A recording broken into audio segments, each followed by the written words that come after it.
નમસ્કાર દર્શક મિત્રો, હું શીતલ મહેતા ન્યૂઝ ઓફ કચ્છમાં આપનું સ્વાગત છે। જોઈએ આજના સમાચાર।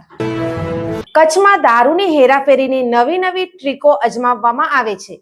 ગાંધીધામમાં ટ્રાન્સપોર્ટના પાર્સલ બોક્સમાં દારૂની હેરાફેરી પકડાઈ। ગાંધીધામ બી ડિવિઝન પોલીસે નશાખોરી વિરુદ્ધની કાર્યવાહીમાં મોટી સફળતા મેળવી છે।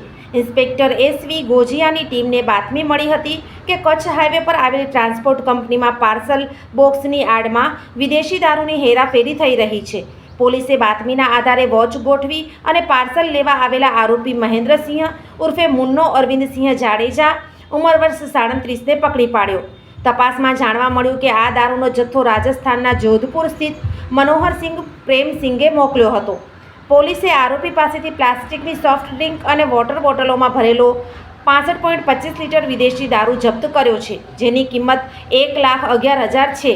આ ઉપરાંત ₹25,000ની કિંમતની મોટરસાયકલ અને ₹500નો મોબાઈલ પણ જપ્ત કરવામાં આવ્યો છે। પોલીસે આ મામલે પ્રોહિબિશન એક્ટ હેઠળ ગુનો નોંધી બંને આરોપીઓ વિરુદ્ધ કાર્યવાહી શરૂ કરી છે। દારૂ મોકલનાર મનોહરસિંહની ધરપકડ માટે પોલીસે તપાસ તેજ બનાવી છે। સોફ Kutch power by Opal electronics, LG best shop, Vijaynagar road Bhuj, Rambagh road Adipur. Power by KC jewellers, latest fashion ડિઝાઇનના ઓર્નામેન્ટ્સનો વિશ્વાસપાત્ર શોરૂમ, હોસ્પિટલ રોડ ભુજ। દર્શક મિત્રો, આજે તારીખ 24 જૂન 2025 આ હતા આજના સમાચાર। આવતીકાલે ફરી મળીશું, ત્યાં સુધી મને રજા આપશો। નમસ્કાર।